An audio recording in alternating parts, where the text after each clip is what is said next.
नमस्कार, मैं मनीष देखें एक न्यूज़ 24। ठीक मुजफ्फरपुर में घटना घटा। एक नाबालिग लड़की को रेप कर दिया गया और उसको पटना इलाज के लिए लाया गया और एम्बुलेंस में 6 घंटा से अधिक समय लगा उसको लेकिन जगह नहीं मिल पाया। अंत में बहुत सारे नेता भी आए, उसके बाद भी मैंने कि घंटा से ऊपर लग गया। इसी संदर्भ में जो है आज जदयू प्रवक्ता परिमल जी हैं, उनसे जानकारी लेते हैं। सर चैनल में स्वागत है आपका। सर धन्यवाद। सर मुजफ्फरपुर में घटना घटा है सर, एक नाबालिग को सर रेप कर दिया गया और इलाज के लिए सर पटना लाया गया था, लेकिन 6 घंटा से अधिक सर गेट के पास रखा गया। किस तरह देख रहे हैं आप? देखिए, ये घटना मानवता को शर्मसार करने वाली घटना है।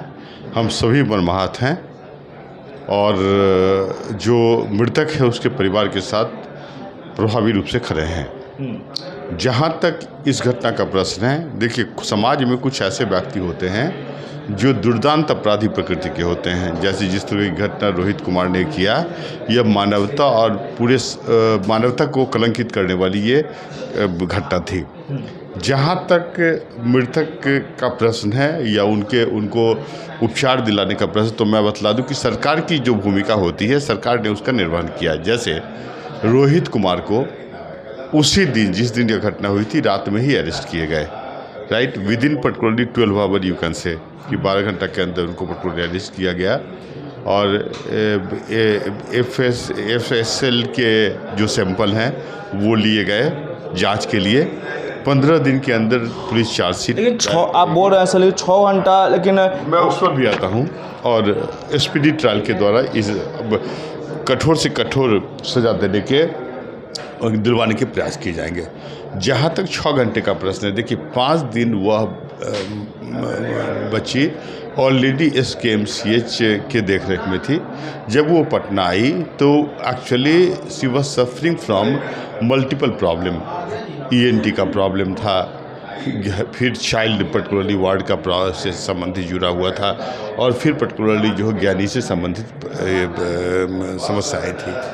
तो जिस एम्बुलेंस पर उनको लाया गया, it was having multiple life support system.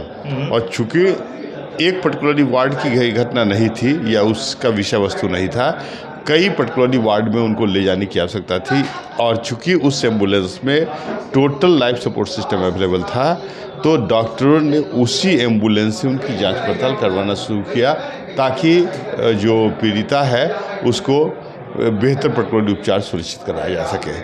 तो जहाँ तक उपचार भी किए गए, और आपको बता दूँ CCTV कैमरा इस बात का गवाह है कि पूरी रात जो डिप्टी सुप्रिटेंडेंट PMCH के हैं, 2 डिप्टी सुप्रिटेंडेंट, वो रात भर पीड़िता के कक्ष में उपस्थित थे और बेहतर से बेहतर चिकित्सा सुविधा उपलब्ध कराने के लिए वो प्रयासरत थे। हालांकि ये दुखद घटना हुई कि हम लोग उन्हें या हमारे डॉक्टर उन्हें बचा नहीं पाया। पूरा विपक्ष सर एकजुट हो गया था सीट में जगह के लिए, इलाज के लिए, लेकिन जगह इलाज नहीं हुआ, ऐसा कहना विपक्ष वालों के हैं सर। देखिए, विपक्ष को जो विपक्षी दल है कांग्रेस और RJD, इसको तो मौत पर सियासत करने की आदत बनी हुई है। उनको उस पीड़िता या उसके परिवार से कोई लेना देना नहीं था। वो एक इसको पॉलिटिकल कलराइजेशन देने का प्रयास कर रहे थे, जो दुखद घटना है। और बिहार की जनता जानती है कि राज्य शासन काल में जब स्टेट स्पॉन्सर्ड रेप होते थे और जो पीड़िता जब FIR लॉन्च कराने जाती थी, तो पुलिस भी उसके FIR को लॉन्च नहीं करती थी। चंपा विश्वास कांड में आपको याद ही होगा, जो IAS की पत्नी थी, और फिर गौतम शिल्पी हत्याकांड। तो इस तरह की अनगिनत घटनाएं उस दौरान होती थी। अंतर ये है कि हम लोग 24 आवर्स के अंदर एक्शन में आते हैं और उचित पर्टिकुलरली न्याय दिलाने का प्रयास करते हैं। उसके लिए सरकार दृढ़ संकल्पित है और ऐसे भी तो बिहार महिला सशक्तिकरण का इंटरनेशनल मॉडल बन चुका है। तो यहाँ महिला सुरक्षित, अब 1-2 यदि घटनाएं होती है तो सीधे सरकार के क्रेडिबिलिटी पर प्रश्न उठाया नहीं जाना चाहिए, मैं ऐसा मानता हूँ। विपक्ष का ये भी कहना है कि स्वास्थ्य मंत्री अगर मंगल पांडे स्वास्थ्य बारे बहुत जिक्र करते हैं, बिहार सरकार कहती है कि क्राइम कम गया, लेकिन इस तरह से घटना घट गया है। देखिए, NCRB ने कंपैरेटिव डेटा प्रस्तुत किया है क्राइम के संदर्भ में, और इस डेटा के अनुरूप, ये JDU नहीं बोल रही है, इस डेटा के अनुरूप बिहार में रेप किडनैपिंग, डकैती इत्यादि घटनाओं में 70 से 90% की कमी आई है। तो सरकार बेहतर रूप से काम कर रही है और सभी को सुरक्षा और न्याय उपलब्ध कराने के लिए दृढ़ संकल्पित है।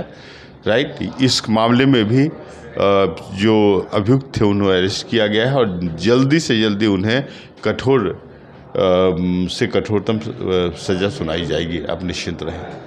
विपक्ष आज आरजेडी कार्यालय के पास एक बैनर भी लगाया गया है कि सुशासन में खुल गया पोल। आरजेडी जैसी पार्टियां यदि इस तरह की बात बोलती है, जो बिहार में जंगल राज और आतंक राज का पर्याय बन चुकी, घोटाले की पर्याय बन चुकी, और इतना ही नहीं, आर्थिक घोटाला तो अलग बात है, चारित्रिक पतन भी होना शुरू हो गया लालू प्रसाद यादव की फैमिली का। देखते हैं ना उनके पुत्र तेज प्रताप यादव जी, राइट, 3 लड़कियां की ज़िंदगी को उन्होंने बर्बाद किया। राइट, और ये सब दिखावती है। ये लोग पर्टिकुलरली ये लोग बिहार को लूट खसोट करने वाले लोग हैं। और यहाँ बिहार में तो कानून का राज है। कोई भी व्यक्ति, चाहे अभियुक्त कोई भी हो, किसी भी दल का, किसी भी जाति, ये जाति विशेष का मामला नहीं है, ये भी समझिए। राइट, रूल ऑफ लॉ है, equality for the law and equal protection of the law. और स्टेट जो है आर्टिकल 15 के तहत जो प्रोविज़न है कि state shall not discriminate on the ground only of race, region, caste, sex and place of birth, उसके अनुरूप काम करती है। और सभी को, समाज के सभी वर्गों को न्याय उपलब्ध के लिए सरकार प्रयासरत है। सरकार ने प्रयास किया, उपलब्ध कराया। यही कारण है कि आप सभी मीडियाकर्मी इस सरकार को सुशासन के नाम से जानते हैं। तमाम विपक्षी जो है स्वास्थ्य मंत्री मंगल पांडे का इस्तीफा मांग रही है। अरे विपक्षी को कुछ करना थोड़े है, नौटंकीबाज ये लोग हैं। कभी भी ये किसी भी जाति, किसी भी धर्म, किसी भी वर्ग के लिए ये हितैषी थे क्या? मात्र सत्ता सुख के लिए इन दिनों राहुल गांधी को दलित याद आ रही है। इतिहास गवाह है, भारत के सबसे प्रमुख दलित जो व्यक्ति थे डॉक्टर बाबा साहेब अम्बेडकर, उनकी क्या दुर्गति कांग्रेस ने की थी। राइट, एक अदद सीट के लिए बेचारे परेशान हो गए थे। और ये सब पर्टिकुलरली नेहरू जी के देखरेख में ये कार्य का संपादन हो रहा था। तो उनका ट्रैक